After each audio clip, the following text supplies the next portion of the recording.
I'm here with Tony Wang, co-author on the Adversarial Policies Beat Superhuman AI paper. Thanks for joining the show.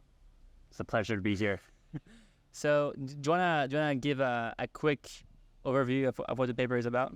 Yeah. So, in the paper, we attack Go AIs. So, Go is kind of this ancient Chinese board game, played for thousands of years, and I think it gained a lot of public attention. Maybe in 2015 or 2016 when DeepMind published their AlphaGo system, and they showed that the system using deep learning could beat kind of the top human professionals at Go. And this was kind of touted as 10 years ahead of its time. People thought it couldn't be done, but DeepMind used deep learning to show that it could be done.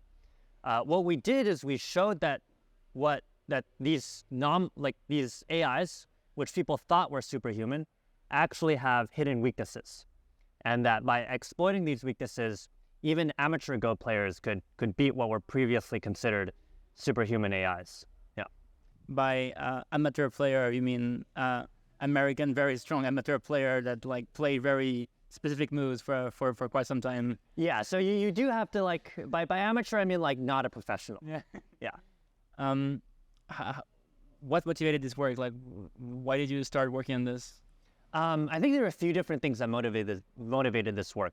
For me personally, I had done a lot of research into adversarial examples prior to this. And one of the big questions in adversarial examples is just, how do we fix the problem of adversarial examples? People have tried very hard, but at least in the vision domain, there wasn't much success. And so there were a few hypotheses people had for how to make these systems robust. One of them is just you need to make them much, much stronger. Like maybe the vision networks kind of can be fooled by adversarial noise because they just aren't powerful enough. And then the other hypothesis that people had was that adversarial examples in vision were really a system one phenomenon. So there's this idea that you can break down human cognition into two systems. System one is fast, intuitive thinking. System two is slow, deliberate thinking. Mm-hmm. And people thought, well, the reason neural networks are not robust is because they're just a system one thing. They have no ability to reflect or think ahead or plan. So people thought maybe if we integrate this kind of planning procedure, it might also make the systems robust. So you take both of these hypotheses. One, that robustness comes from really strong performance, and two, robustness comes from search and thinking ahead. If you want to test both of these hypotheses, I think the perfect system to test is something like AlphaGo, which not only is superhuman, but also does tree search and it does explicit planning. So a question I always had in my head was, is AlphaGo vulnerable to adversarial examples? And that's why I decided to work on this. Yeah. So since 2016, you were I want to exploit AlphaGo. Well, I knew about AlphaGo in 2016. In fact, I was in high school at the time, and I remember staying up really late to kind of watch the Lee Sedol AlphaGo matches, and that was very exciting. And for me, I think the fourth match is the one where Lee Sedol won, and it was kind of an exploit in my sense because everyone was commenting on the game was this group is obviously dead. There's no way Lee Sedol can win this or something, yeah. And it plays something kind of like what people call overplay, which is you play too much moves even though you're lost. And he played the thing so far that even for human players, top players, it's hard to see if it was dead or alive because it was so far ahead. And people were Lee Sedol is playing Lee Sedol moves, very crazy thing. And the point where even the AI got fooled and made a stupid mistake or something. Right. So for me, the kind of in 2016, we could see something can explode. Yeah. Already. How did you find this kind of pattern in the in the ways how did you end up finding this kind of exploits you found in KataGo, which is a closed source version of AlphaGo, I think. So right, like you said, we attacked KataGo, which is a more modern version of the AlphaZero style system. And we chose it because it's open source. But how we found the exploit against it is we actually trained another Go AI to kind of beat a victim KataGo system.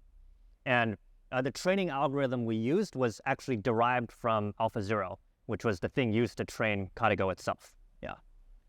So you train your own AI using some AlphaGo style procedure. How long did it take, like in terms of computer, like? So to get our strongest exploit, it took something like 2,200 V100 GPU days. Yeah, that's insane. Yeah. And like, what was the like parameters you put in your training run, some things to like find the exploit? What was the like thing you were searching? Oh, so I guess specifically, all we did is we took a randomly initialized KataGo network, and then we trained it to just win against a very strong version of KataGo. And then in the process of learning how to win, I guess it learns just the simplest thing it can do. So then it found these exploits. And I should clarify, when you do this training, I slightly lied. You can't just directly start training against the strongest version of KataGo, because then you'll lose every single game and you'll get no training signal. So what we did is we started with a randomly initialized network, and then we trained it on something we trained it to be just something. We trained it to be something that's just a little bit stronger than a random network. And then once it like beats that 75% of the time, then we make it train against something slightly stronger. And we slowly build our way up to KataGo. And so kind of like the gradient goes in the direction of like finding an exploit. Like if you play like 10,000 games against something very strong, the only times you will win is because you will find this kind of exploit. Yeah, pretty much. And so you'll have this like slow small gradient towards like this kind of like thing you described to me. Like how many like patterns did you find at Manage? Is it like only the circle thing you showed me, or is there other ones? Yeah, so we ended up finding two. The first one we published was kind of something that abused the passing mechanics in Go. And this was not that interesting of an exploit. So this exploit actually only took around 100 GPU days, V100 GPU days, so this was very fast. But this exploit was not very interesting. It did not scale to versions of KataGo that used a lot of tree search that could do a lot of look ahead.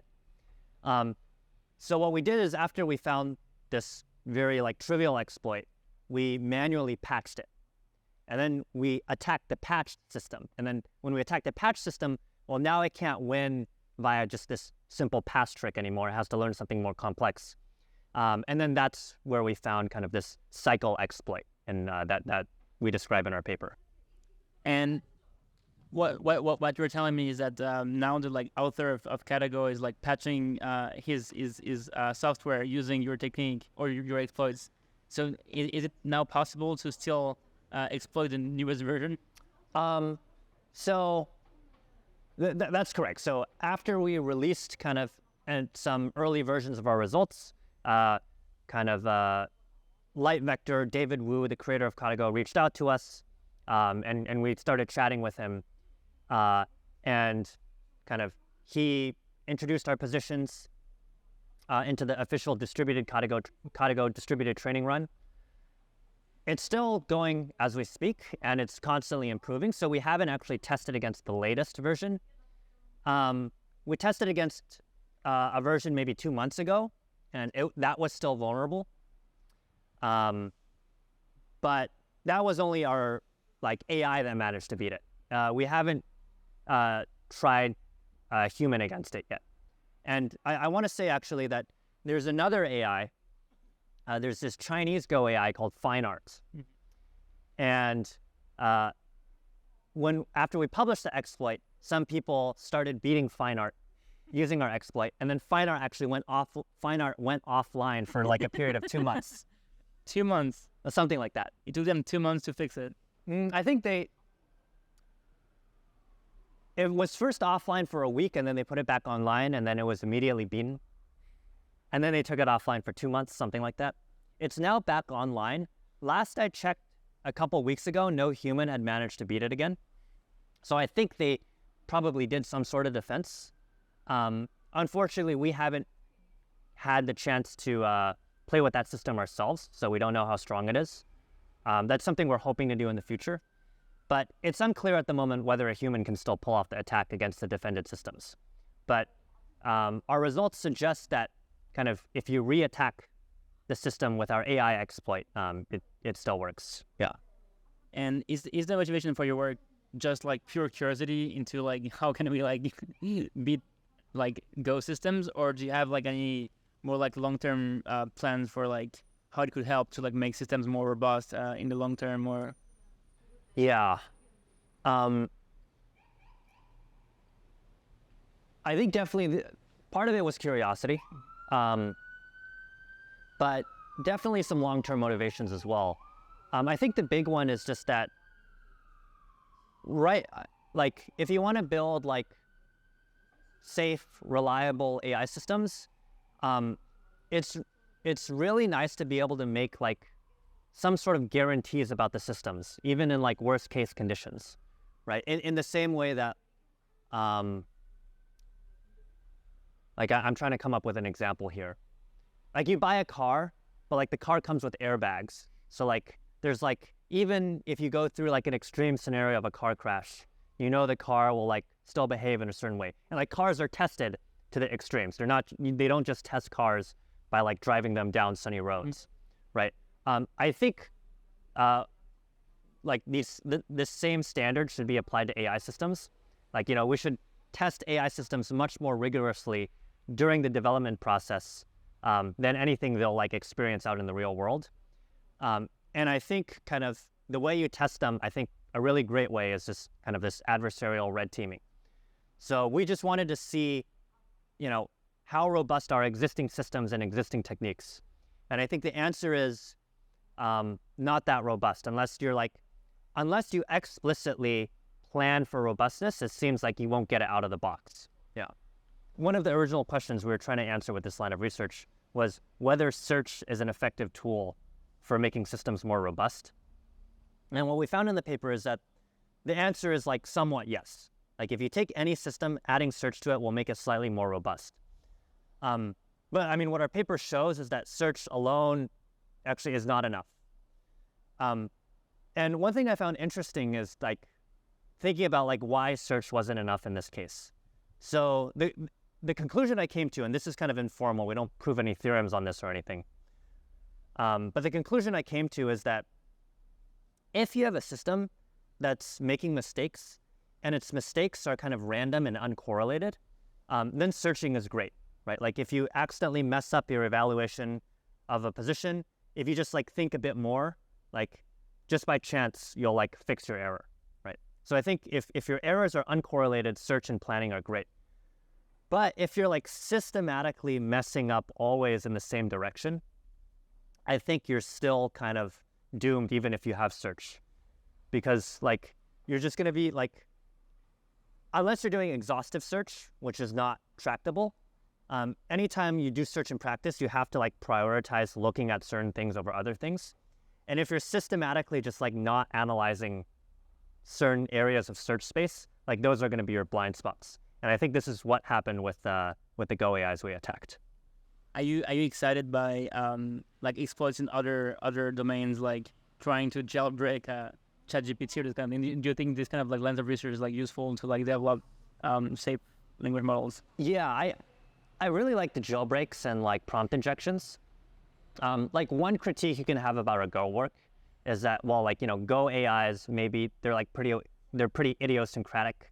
Maybe what we discover about them won't really transfer to systems that matter. So that's why I'm like quite excited about studying exploits for language models, which seem like the closest thing we have to AGI right now.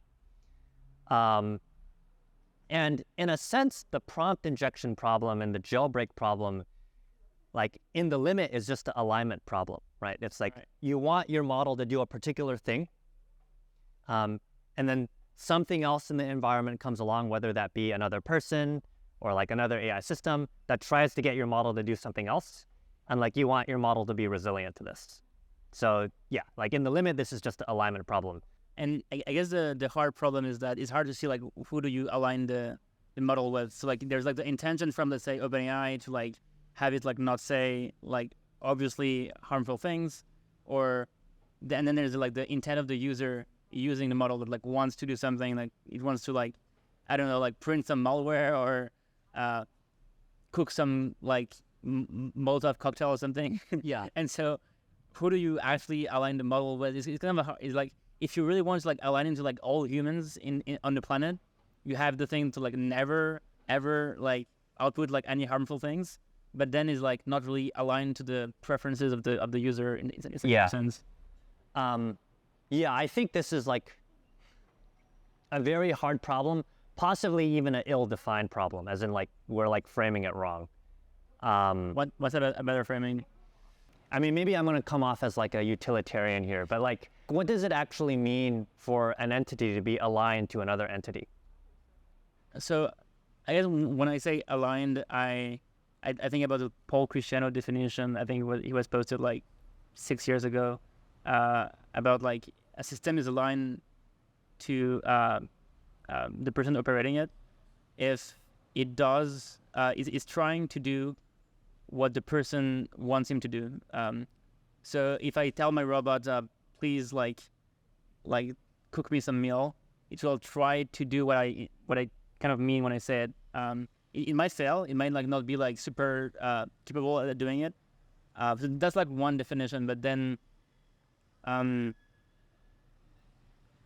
there's like multiple people with different goals, like OpenAI and the user, is kind of weird to like talk about this definition. It's more like if there's like only like one user and one AI. Yeah, I think. yeah. And I mean, even a user too, right? Like, or I think, yeah, maybe my like main concern with that definition is once you have two people. Yeah. Then if you feel like multiple people, you could say like it satisfies the preferences of most eyes. Become very weird, right? But yeah, it does something good for the world where good is like not bad. It becomes really tricky, yeah. Right. But I think so. Like we got on this thread. I'm trying to like go back to Go. Or no, I'm trying to like figure out. Like I think we were discussing something and then we got on. Yeah. I was talking about like whether like Go exploits were kind of similar to like LLM exploits. Yes. Yeah. So like LLM exploits, I think they really get at this like intent alignment problem. Mm-hmm. How do you define intent alignment problem? Oh, is the definition I just said? Yeah. Pretty much. And the nice thing is now we have like a very concrete toy version of the thing to play with, right? Like a jailbreak is like a low stakes version of kind of intent alignment. Right. What do you see as a high stakes problem? I don't think any of our systems are really, or like in the future, it could be like in 3 years we have something very capable that like can do like much more dangerous things, and that would be like higher stakes if it's like in control of a nuclear plant or something like this. Yeah, controlling nuclear plants, like maybe like automating intelligence analysis. Yeah. What do you mean by intelligence analysis? Like imagine like what the CIA or like Pentagon does or like analyzing like what China's up to, and then but there's like a ton of information, so you throw like GPT-5 at the thing and ask it to summarize what's going on. Yeah. I'm not sure if you've seen it, there was this video about the Future of Life Institute where they're like a bunch of like different AIs are controlling some military aspects, and I've seen this video. I have not seen this one, no. Okay, so it's more like the people want to get those like systems that like do this like intelligence analysis, and let's say like it's sold to like China, and then like the US wants also the same thing. So they all like end up like having all these kind of different things that like have those like signals when something is happening, until like every trigger happens at the same time. Where it's like, oh, this guy is launching a nuke because the AI is saying so, and then oh, this guy is also launching a nuke because AI, and so we would never actually know who started the war. Right. Like a huge war is starting because like all the AI is like triggering like some correlated failure mode where like it's just like all thing there's like something happening. Right. Yeah. So like something like that would be a higher stakes situation. A huge war. Do you have Or I'll also mention something. I think harder situations, or not just higher stakes, but I think like the simple version of jailbreaks are like they're simpler in that it's easy to judge like what the correct behavior is. Like because like for instance like with ChatGPT, if a user asks it how to make a weapon, like there's a clear answer as to what the model should do. Like it should always just like not tell the user how to make a weapon. But the more general version of this problem, I think, is more nuanced. Never print instructions to make a weapon is kind of hard. Like everyone like starts to do weird things like, oh, encode the versions of like how to make a weapon in base 64 and do it as a print from like a function in Python and right. Or I'm not even talking about this. I'm more talking about like, let's say you code up a mental health bot, and you ask it like, you should improve the user's mental health. But like, now like there are multiple ways you can like deal with someone who's like stressed out, right? Like, what if this person actually just needs some like tough love and like someone to like really say like, look, like you got to get your act together, right? Like in the short term, this might like sound actually like a little like hurtful to the person, but maybe it's good for them long term. But like how at that point, like what is even the right behavior, right? I like that seems like the harder version of the problem to me, where there's ambiguity even as to what the model should be doing. Yeah. I'm thinking about the tough love problem, and I'm like, maybe the solution to minimize risk is like never be tough or never do risky things. And I'm trying to come up with like a situation where like doing the hard thing is actually necessary, and it would be like let's say a trolley problem where you like need to kill someone to save 5 other people. But yeah, I'm not seeing other examples as like those extreme cases from like a language model or. I mean, I feel like there are times where, like, if someone's doing something that's like not like antisocial or something, like, or like someone's like kind of hurting the people around them, like, I feel like the right move is like at some point you have to call the person out, and like immediately after you call the person out, they're gonna feel bad, but it's like that's just inevitable, right? I like how we went from Go to like calling people out. Yeah. To wrap up the conversation, do you have like any advice or like high level takes that you feel like people in the alignment community or safety community have not heard enough, or a message to the YouTube audience? Yeah, a message to the YouTube audience.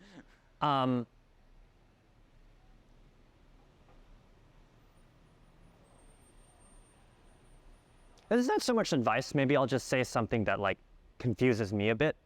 I think like